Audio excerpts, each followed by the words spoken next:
السلام علیکم ہمارے پیارے دوستوں، میں امید کرتا ہوں آپ سب خیریت سے ہوں گے۔ میری دعا ہے کہ اللہ پاک آپ سب کو خیر و عافیت سے رکھے۔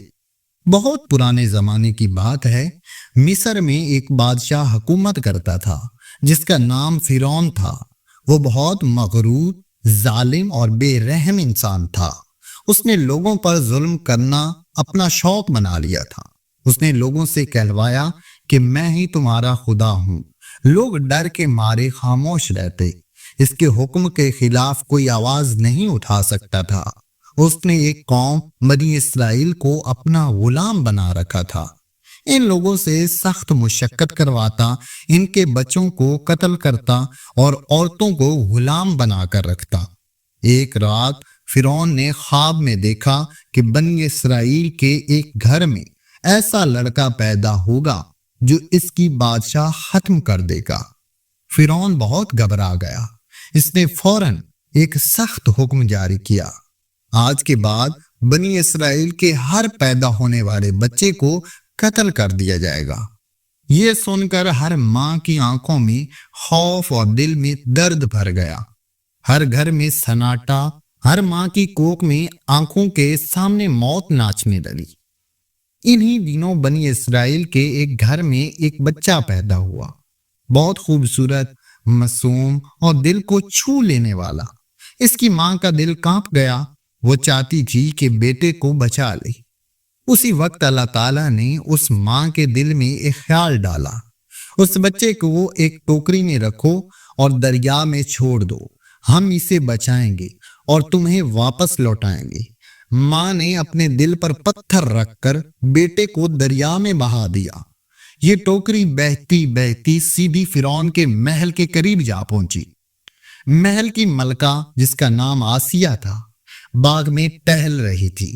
جب اس نے ٹوکری کھولی تو سامنے ایک معصوم بچہ مسکرا رہا تھا۔ آسیہ کے دل میں رحم آ گیا۔ اس نے فرعون سے کہا، اس بچے کو قتل نہ کرو، یہ ہماری آنکھوں کی ٹھنڈک بنے گا، ہم اسے اپنا بیٹا بنائیں گے۔ فرعون نے اجازت دے دی اور یوں وہ بچہ جسے وہ قتل کرنا چاہتا تھا اس کے ہی محل میں پلنے لگا۔ اس بچے کا نام موسیٰ تھا۔ اللہ تعالیٰ نے موسیٰ کو اپنے خاص انتظام میں پالا۔ اسی دوران موسیٰ کی ماں کا دل بیٹے کی جدائی میں بے قرار تھا، لیکن اللہ نے ایسا انتظام کیا کہ وہی ماں جو ٹوکری میں بچہ ڈال کر رو رہی تھی، اب محل میں دائی بن کر اسے دودھ پلانے لگی۔ یعنی اللہ نے بچہ بھی بچا لیا، ماں کا دل بھی، اور دونوں کو پھر سے ملا دیا۔ موسیٰ بڑے ہو کر نہایت سمجھدار، بہادر اور نیک دل انسان بنے۔ ایک دن موسیٰ نے دیکھا کہ ایک مصری فرعون کا آدمی ایک بنی اسرائیل غلام کو مار رہا ہے۔ موسیٰ نے غصے میں آ کر اس کو زور سے دھکا دیا، وہ مر گیا۔ یہ حادثہ موسیٰ کے لیے بہت بھاری تھا۔ فرعون کو جب پتہ چلا تو وہ موسیٰ کو مارنا چاہتا تھا۔ موسیٰ فوراً مصر سے نکل کر مدین چلے گئے۔ وہاں انہوں نے ایک نیک بزرگ حضرت شعیب سے ملاقات کی، ان کی بیٹی سے نکاح کیا اور کئی سال وہاں رہے۔ لیکن یہ سب اللہ تعالیٰ کی طرف سے ایک خاص تیاری تھی، کیونکہ موسیٰ کو آگے جا کر ایک بڑی ذمہ داری سونپی جانی تھی۔ ایک دن موسیٰ جنگل میں جا رہے تھے۔ انہوں نے ایک درخت کی طرف آگ جلتی دیکھی۔ جیسے ہی موسیٰ وہاں پہنچے، ایک آواز آئی، اے موسیٰ، میں تمہارا رب ہوں، اب جاؤ فرعون کے پاس اور اسے کہو کہ بنی اسرائیل کو آزاد کرے۔ موسیٰ اللہ کا پیغام لے کر واپس مصر آئے اور اپنے بھائی ہارون کو بھی ساتھ لیا۔ دونوں بھائی سیدھے فرعون کے دربار میں پہنچے اور کہا، ہم اللہ کے پیغمبر ہیں، بنی اسرائیل کو آزاد کر دو۔ فرعون ہنسا اور بولا، کیا تو وہی موسیٰ ہے جسے ہم نے پالا تھا؟ تو اب ہمیں سبق سکھانے آیا ہے۔ موسیٰ نے کہا، میں وہی ہوں، لیکن اب میں اللہ کا پیغام لے کر آیا ہوں۔ فرعون نے کہا، اگر تو سچا ہے تو ہمیں کوئی نشانی دکھا۔ موسیٰ نے اپنی لاٹھی چھڑی زمین پر پھینکی، وہ بڑا سانپ بن گئی۔ پھر انہوں نے اپنا ہاتھ جیب میں ڈالا، جب نکالا تو وہ چمکنے لگا۔ فرعون گھبرا گیا، لیکن فوراً کہا یہ تو جادو ہے، ہم اپنے تمام جادوگروں کو بلاؤں گا۔ ایک دن مقرر کیا گیا، میدان سجا، سینکڑوں جادوگر آئے، سب نے اپنی رسیاں اور لکڑیاں پھینکی، وہ سانپ بن کر رینگنے لگیں۔ پھر موسیٰ نے اپنی لاٹھی پھینکی، وہ سب کو نگل گئی۔ جادوگر فوراً سجدے میں گر پڑے اور کہا ہم ایمان لائے موسیٰ کے رب پر۔ فرعون کا غرور ٹوٹ گیا، غصے سے بولا میں تم سب کو سولی پر لٹکا دوں گا۔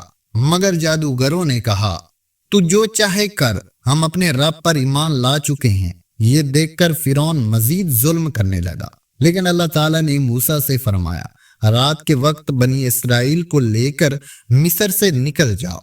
موسیٰ سب لوگوں کو لے کر نکلے اور سفر کرتے کرتے سمندر کے کنارے جا پہنچے۔ پیچھے فرعون کو پتہ چل گیا تو وہ اپنی فوج لے کر تعاقب میں نکل پڑا۔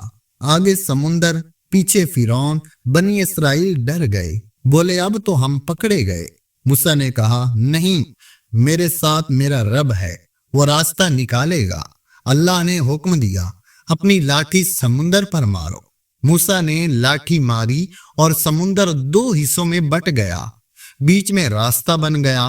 ہزاروں لوگ اس خشک راستے سے گزر گئے۔ فرعون بھی اپنی فوج کے ساتھ پیچھے پیچھے اس راستے میں گھس گیا۔ جب موسیٰ اور ان کی قوم پار ہو گئی، اللہ نے سمندر کو واپس جوڑ دیا۔ فرعون اور اس کا پورا لشکر ڈوب گیا۔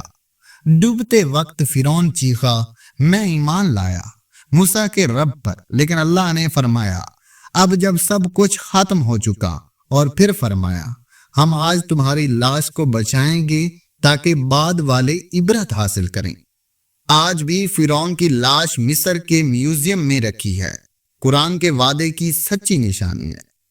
جو خود کو خدا سمجھے اللہ اسے ذلیل کرتا ہے، جو اللہ پر بھروسہ کرے وہ کبھی اکیلا نہیں ہوتا۔